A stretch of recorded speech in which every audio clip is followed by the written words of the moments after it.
Parashat Vayhi.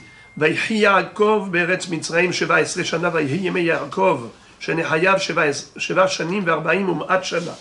Rashi pose la question, pourquoi cette paracha, elle est différente de toutes les parachiotes de la Torah. Dans les parachiotes de la Torah, on a des parachiotes ouvertes, ptuha, et celles qui sont fermées, stuma.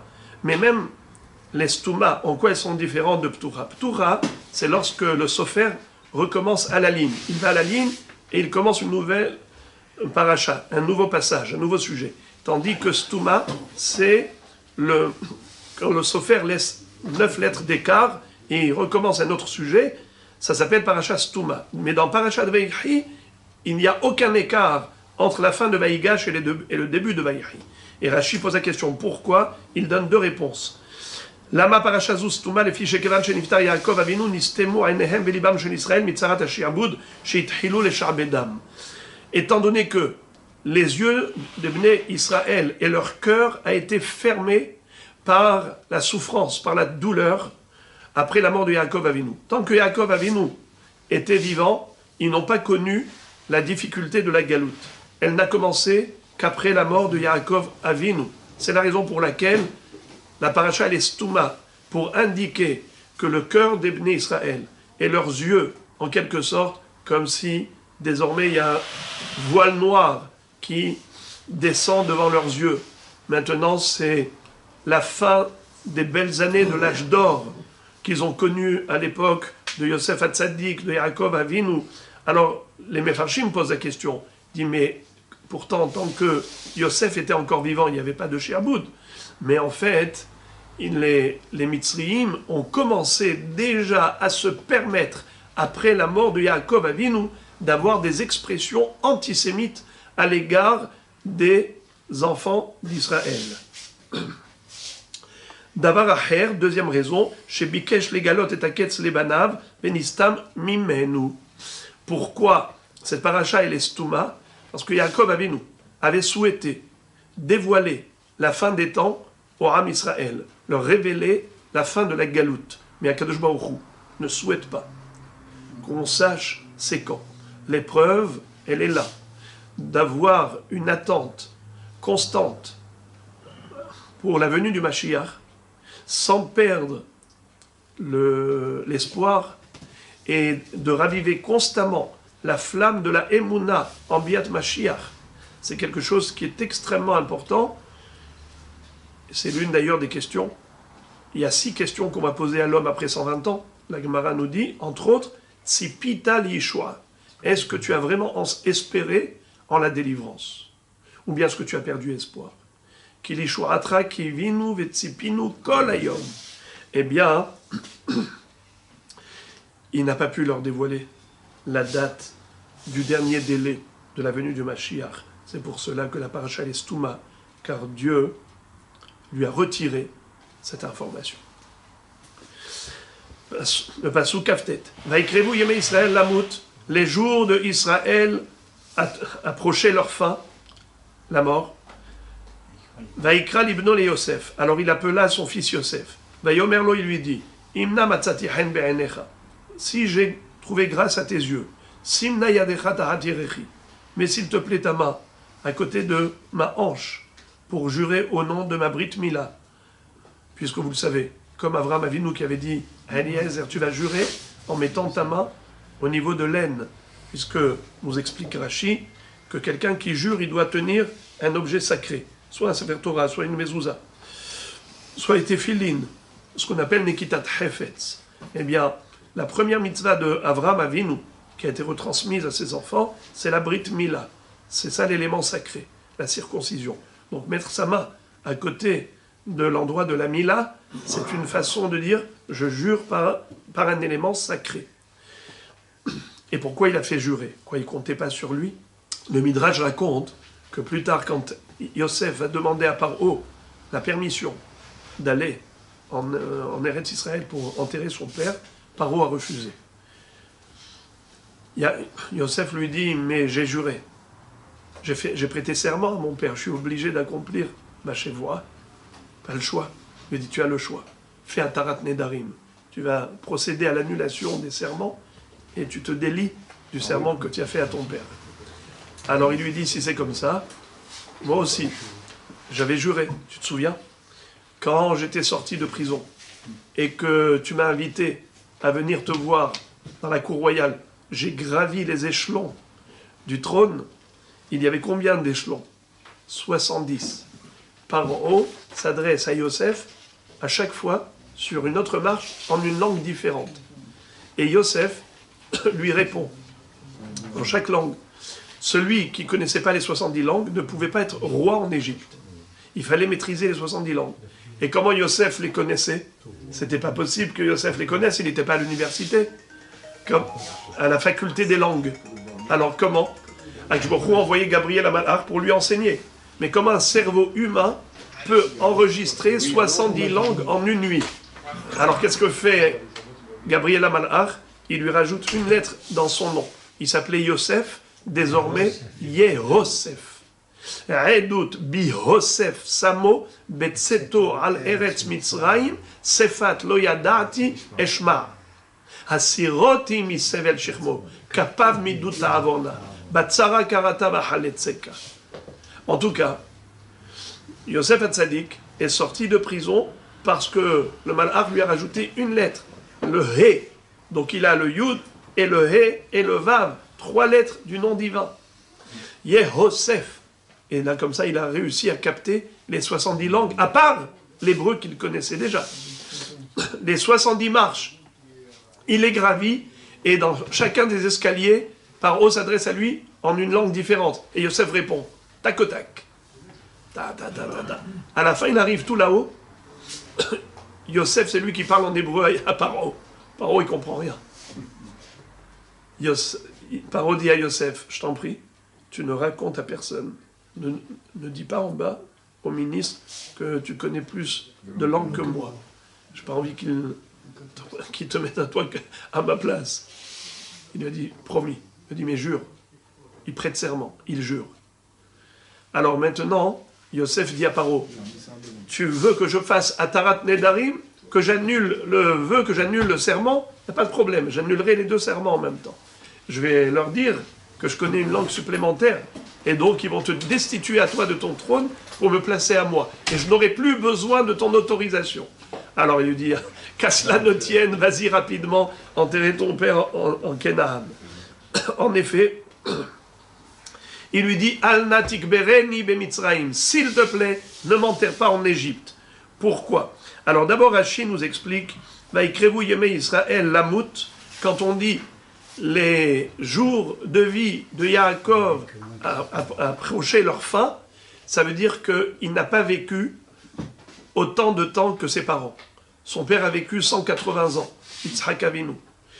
Avram Avinu 175, lui que 147. Vaikrevu. Il s'est approché du terme, mais il n'a pas atteint. Vaikra libno le Yosef. Pourquoi il a appelé Yosef spécialement? Pourquoi pas l'une des autres tribus?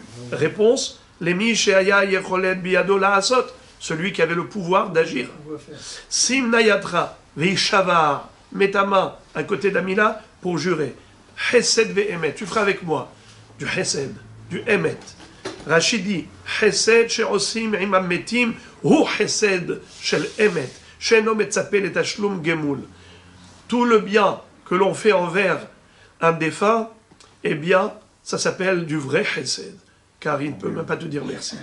Il ne peut pas te récompenser. Le niftar ne peut pas te valoriser, te glorifier pour ce que tu as fait. Si tu le fais malgré tout, ça c'est du vrai chesed. Chesed shel emet. Al na'atik bereni bemitzraim. S'il te plaît, ne m'enterre pas en Égypte. Pourquoi pas? 3 raisons, nous dit Rashi.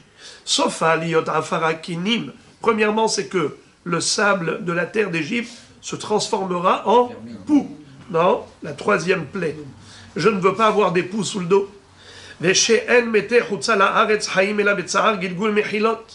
La résurrection des morts n'aura lieu qu'en Eretz Israël. Et tous les morts qui se trouvent en diaspora vont rouler dans des souterrains pour arriver ensuite en Israël et revivre et ressusciter là-bas. Il lui a dit, j'ai pas envie de passer par le métro, par le tunnel. Je veux directement me lever. Veshelo ya'asuni mitzraim avodat elilim. 3e raison, C'est parce que les Égyptiens risquent de faire de moi une idole. Dans ce mausolée, ça pourrait se transformer en temple d'idolâtrie. Pourquoi? Car pour les Égyptiens, Yaakov, c'était un homme surnaturel, un homme d'essence divine. Pourquoi? Dès qu'il est arrivé, la famine s'est estompée. Il s'approche du Nil, l'eau du Nil se lève et monte vers Yaakov. Ils ont dit, mais c'est pas un homme, c'est un homme divin. Donc, on devrait l'idolâtrer, j'ai peur. C'est pour cela qu'il a dit, je ne veux pas me retrouver parmi des idolâtres.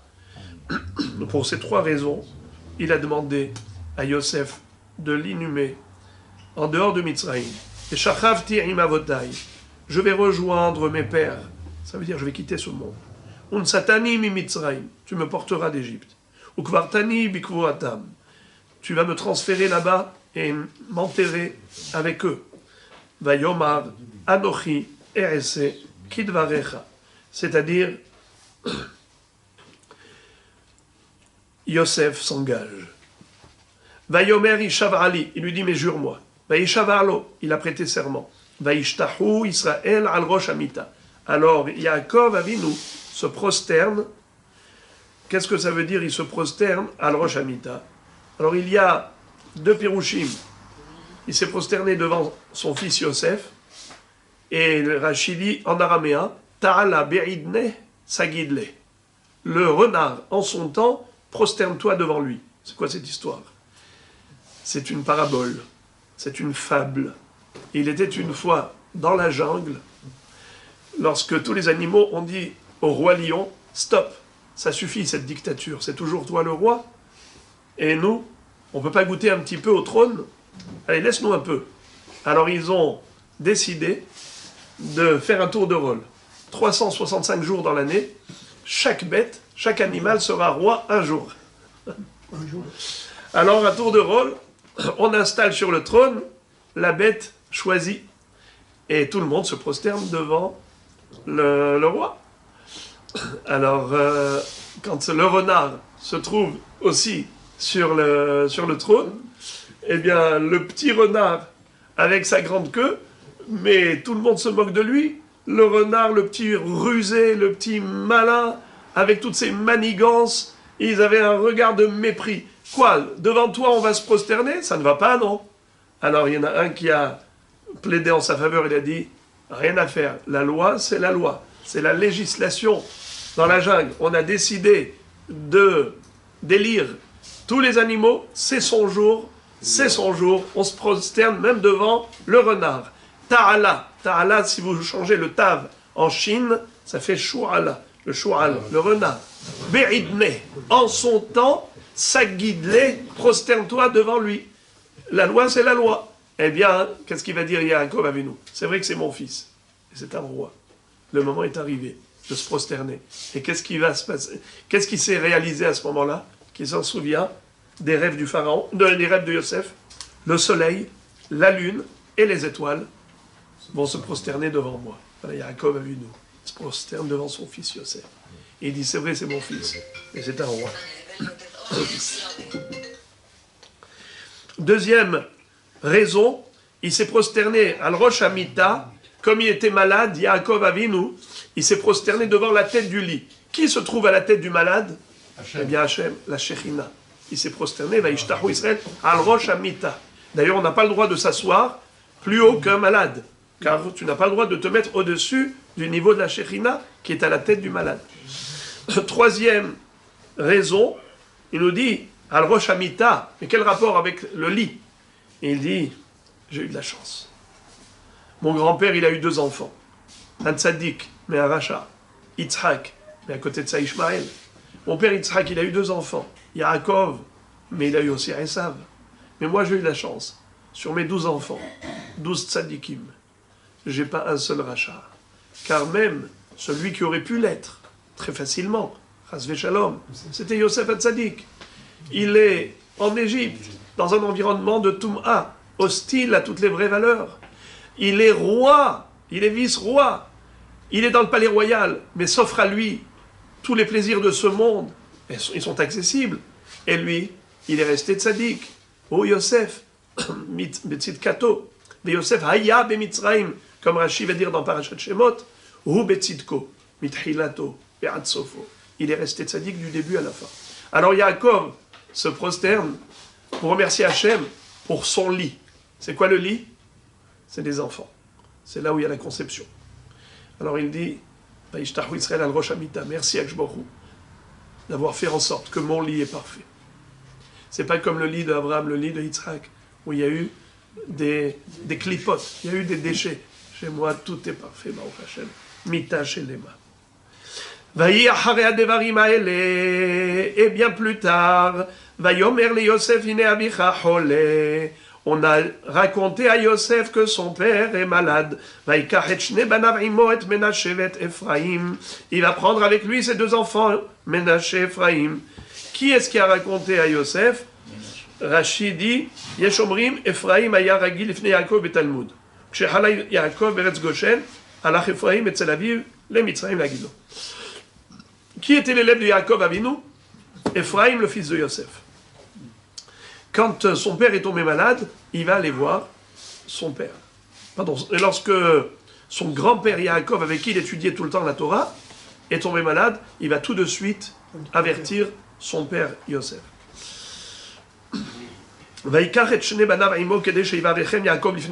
Quelle est la réaction de Yosef immédiatement dès qu'il entend que son père est malade? Tout de suite, il prend ses deux enfants pour recevoir une bracha. Qui était la première personne qui va tomber malade avant sa mort? Yaakov. Qui était la première personne qui a eu des signes de vieillesse? Abraham. Qui est la première personne qui a eu une souffrance durant sa vie, une souffrance physique? Eh bien, c'est Yitzhak. Abraham va réclamer la vieillesse à Dieu.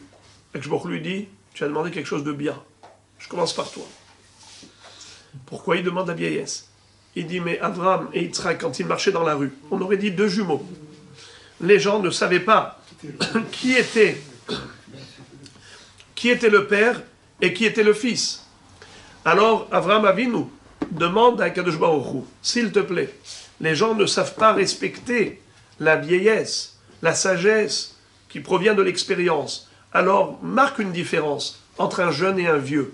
Et depuis, ont commencé les signes de vieillesse, la blancheur des cheveux, les rides. Et Akadosh Baruch Hu lui dit, tu as demandé quelque chose d'excellent. Je commence par toi. Tu seras le premier, duquel on va dire dans la Torah qu'il était vieux. Ve'Avraham, Zaken, Ba'aba Yamin.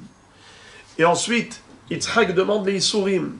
Il dit à Akadosh Baruch Hu, et quelqu'un arrive dans le Olam Haba avec toutes ses fautes, mais Ribono Shel Olam, combien il va devoir souffrir dans le Gehinam pour que sa Neshama soit purifiée? S'il te plaît, envoie-nous sur terre, déjà dans ce monde, un moyen de nous purifier, de décrasser la Neshama.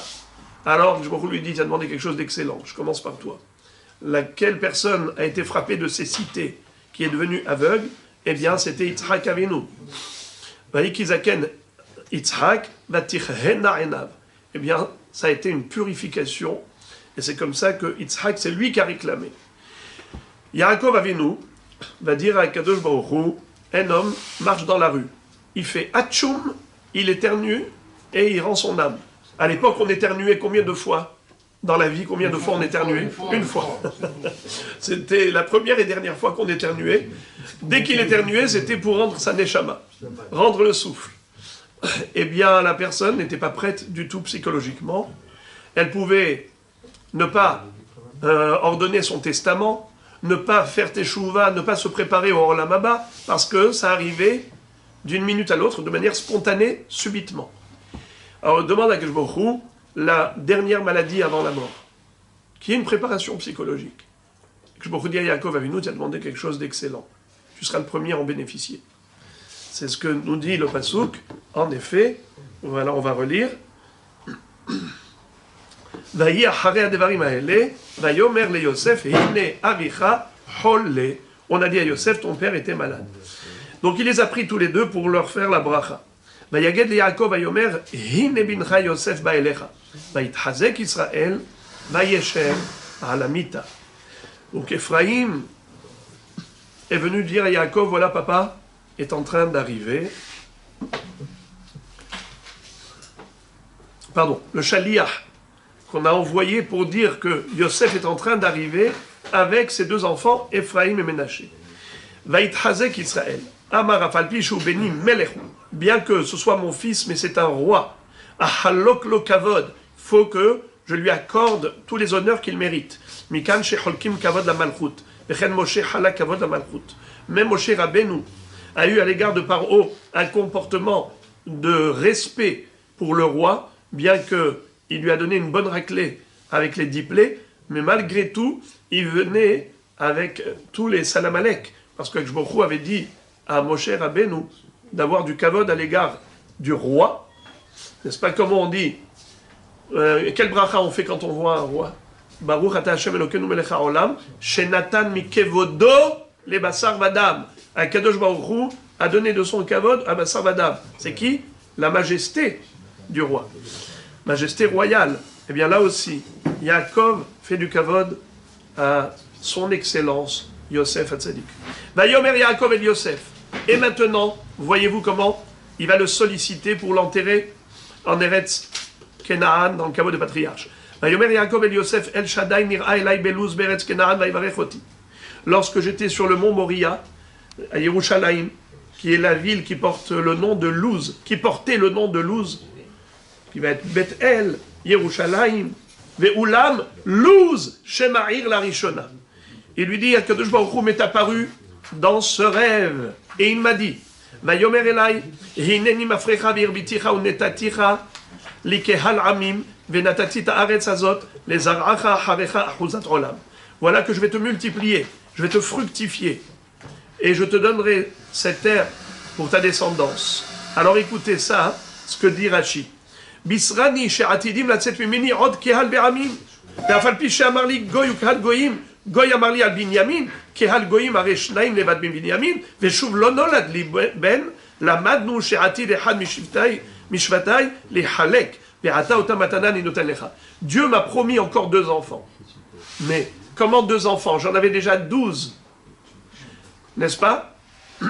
Et je n'ai pas eu d'enfant par la suite. Où est la promesse divine?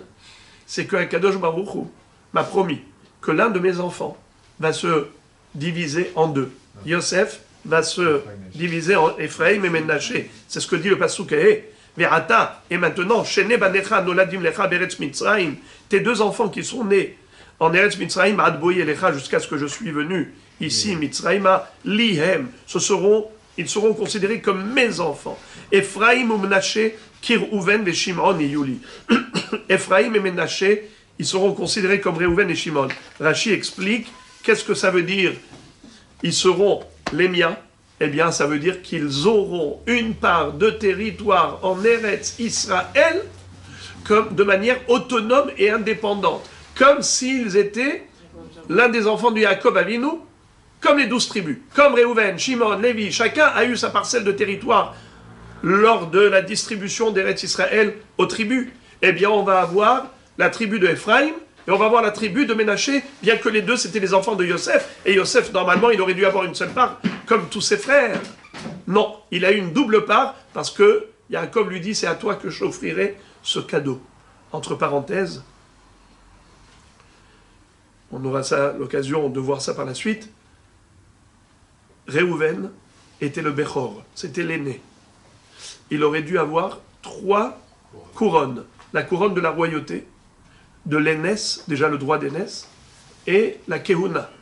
Finalement, comme il s'était mêlé de la vie intime de son père, et on sait combien il s'est inséré dans l'histoire de Bilha, de Léa, de Rachel, eh bien, il a perdu les 3 couronnes. Qu'est-ce que fait Yaakov? Il donne la couronne de la royauté à qui? Yehuda. La couronne de la Kehuna à qui? La Kehuna à qui? Lévi. Et à qui il donne la Bechora, la double part d'héritage? Yosef. Alors maintenant, désormais, nous dit Rashi, Im tolid od lo yu beminyan banai, ela betoch shivte Ephraim u'Menashe yu nichlalim, velo yeh lahem shem bashvatim le'inyan nachala. C'est-à-dire, si jamais tu vas avoir des enfants supplémentaires, avec Asnat, ton épouse, tous ces enfants-là, ils n'auront pas une part autonome en Eretz Israël, ils seront inclus avec Ephraïm et Ménaché, inclus dans Ephraïm et Ménaché. Ils n'auront pas un territoire indépendant comme je donne à Ephraïm et à Ménaché. Vani, et maintenant, on va voir que du coup, il passe à autre chose et on ne comprend pas le hors-sujet. Yaakov, qu'est-ce qu'il dit? Vani beboim ipadan, meta alay Rachel. Beretz Kenaan, baderer, beot kivrat eretz lavo Efrata. Vaikbereha sham, bederech Efrat, hi Betlahem. Et moi, quand je suis revenu de Padan Aram, je vais vers Eretzrel, chemin faisant, Rachel est décédée. Elle était baderer. À peine, Kivrat Eretz, Lavo Efrata. On était à une petite distance de la ville de Ephrat. On n'était pas loin de Ephrat, qui est Bethléem. Bethléem, c'est Ephrat. Alors, qu'est-ce que ça veut dire ça? En fait, Rashi va nous dire que Yaakov est en train de dire à Yosef, je sais, que là, je suis en train de te demander de faire quelque chose que moi-même, je n'ai pas fait. Je te demande de me transférer depuis Mitzrayim jusqu'en Canaan. Et moi, je n'ai pas été capable de transférer ta mère depuis le Derer, en plein milieu de la route. J'aurais pu l'amener au moins à Bethléem. Je n'ai pas fait cet effort. Alors, a priori, quelle est ma légitimité de te demander aujourd'hui de faire un si gros effort quand moi, je ne l'ai pas fait envers ta mère? Alors, en plus, Kivrat Derer, le mot Kivrat Derer, Rashi nous dit que c'est Alpaïmama, une mesure de 2000 coudées, c'est pas beaucoup.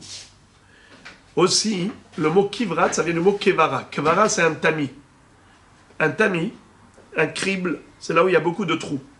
La terre, en été, elle est un petit peu craquelée. Il y a plein d'orifices dans la terre, parce qu'elle est sèche, bravo.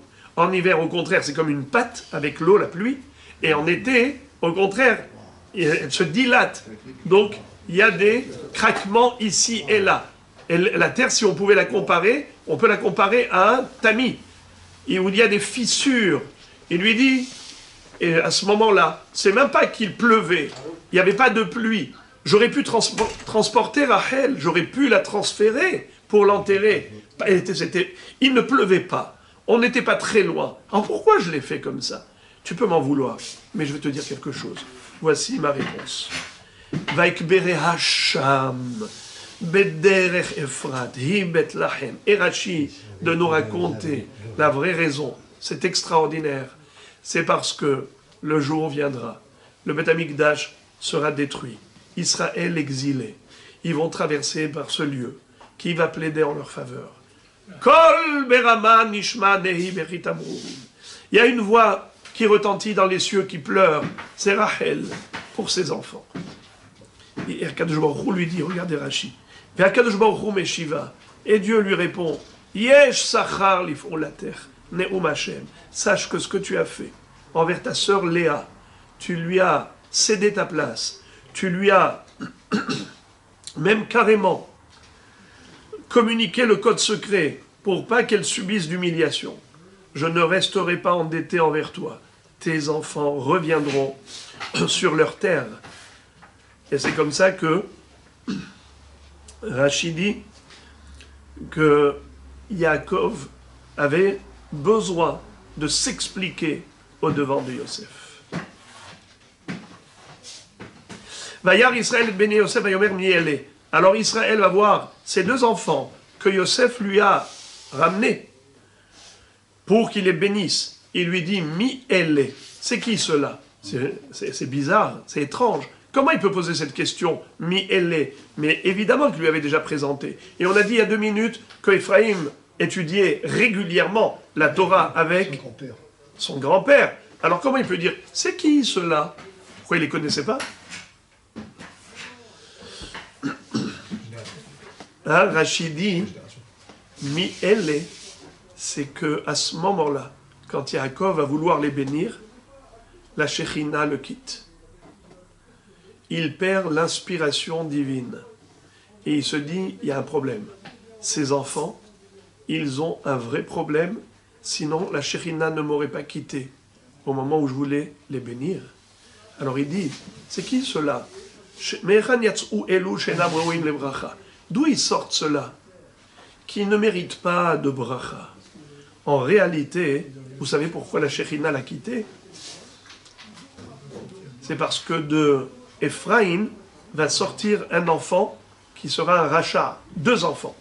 L'un va s'appeler Yerovam ben Nevat, Jéroboam, celui qui a entraîné tout le peuple juif à la Avodah Zarah, au moment du schisme. Vous connaissez l'histoire. Rehavam et Yerovam étaient 2 concurrents, car Rehavam était le fils de Shlomo Amelech, fils de David Amelech. Il était le roi des 12 tribus. Mais lorsque David Amelech avait accepté le Lachon Hara par rapport à Mephibosheth, le fils de David, le fils de Shaoul, pardon, eh bien, Akadosh Baruch Hu dit, toi tu as dit à Mephibosheth, Atav et Tziva tahleku et Assadeh, tu as cru au Lachon Hara de Tziva, eh bien moi aussi, je vais diviser ton royaume en 2. Ça ne s'est pas passé à l'époque de David, ça ne s'est pas passé à l'époque de Shlomo, son fils, ça s'est passé à l'époque de son petit-fils, Rehavam, fils de Shlomo, fils de David Amelech. Quand il y a eu le schisme, donc cette séparation des tribus d'Israël, Rehavam n'avait plus que 2 tribus sous sa gouverne, Yehuda et Binyamin. Tandis que les 10 autres tribus étaient sous la domination de Yerovam ben Nevat. Yerovam ben Nevat, il était de quel shevet? Ephraim. Rehavam de Yehuda, David de Yehuda, tandis que lui, Yerovam de Ephraim. Mais à un moment donné, quand ils allaient 3 fois par an au Beth Amikdash, qui était assis, qui était debout? Eh bien, Rehavam était assis sur le trône, et qui était à ses côtés debout? C'était Yerovam ben Nevat. Parce que la halakha est que seuls les rois de la descendance de David ont le droit de s'asseoir dans le Beth Amikdash. En yeshiva ba'azara, et là les malchés Bet David bilvad. Yerovam va dire, si c'est comme ça, les gens qu'est-ce qu'ils vont dire? Hay malka ve hay avda. Celui qui est assis, c'est le roi. Celui qui est debout, c'est son chaouch, c'est son shamash, c'est le bedeau. Alors que moi, je suis encore plus important que lui. Car moi, j'ai 10 tribus sous ma gouverne.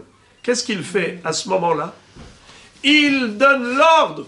Désormais, il n'y a plus de Aliyah la Régel au Beth Amikdash pendant les 3 fêtes de pèlerinage. Il a installé 2 veaux d'or. L'un à Beth El et l'autre à Dan. Désormais, c'est la Avodah Zarah qui commence à cause de Yerovam ben Nevat. Il répand la Avodah Zarah au sein d'Israël. Résultat des courses. Am Israël va de déclin en déclin jusqu'à la destruction du temple à cause de ce rachat. Yerovam ben Nevat, Shechata verti et Arabim. Il a fauté, il a fait fauter les autres. De qui il sort? De Ephraïm. Et Ahav, qui ne connaît pas Ahav, le mari d'Isével, qui lui aussi a fait pareil. Il a répandu la Avodah Zarah, il a mis la Avodah Zarah sur toutes les collines en Eretz Israël. Ces 2 rois, de qui ils sortent? Ils descendent de Ephraïm. Yehu, également Yehu ben Namshi, il descend de Ménaché. Yehu et Ahav et Yerovam, ils descendent de ces 2 enfants, Ephraïm et Ménaché. C'est pour cela que la Shekhinah a quitté Yaakov au moment où Yaakov voulait bénir Ephraïm et Ménaché. C'est pour ça qu'Yaakov s'étonne. Il dit à Yosef, dis-moi d'où tu as eu ces enfants-là? C'est quoi ces enfants-là? Ils ne méritent pas de bracha. Dans le Midrash, il est dit, d'abord, Yosef va montrer à son père, il lui dit, papa, Hasve Shalom, comment j'ai eu ces enfants? Avec Ketouba, avec Kiddushin et Ketouba, un mariage en bonne et due forme dans les règles de l'art. Il lui montre le Shtar Ketouba. Je me suis marié, Kedat Moshe et Israël. Her'alo Shtar Irusin ou Shtar Ketouba. Ubikesh Yosef Rahamim ala davar. Venha alav Ruach HaKodesh. Yosef a dit à ses enfants, mes enfants, vous croyez des princes comme des kings, vous vivez dans le palais royal. C'est vrai, mais tout ça, c'est zéro, c'est nul. Si on n'a pas la bracha de papy, alors on n'a rien du tout dans notre vie. Prions Hachem pour qu'il inspire. Et c'est comme ça que la Shekhinah est revenue régner sur Yaakov Avinu. Et quand il a été inspiré, Maintenant, il va leur faire la bracha. Vayomer kachemna elai va'avarechem. Maintenant, il lui dit, je sens que Akadosh Baruch Hu donne son accord, son approbation. Il acquiesce que je leur accorde une bracha. Alors approche-les de moi, que je puisse les bénir. Et donc demain, Be'ezrat Hashem, nous allons voir le Sheni, la suite de cette bracha.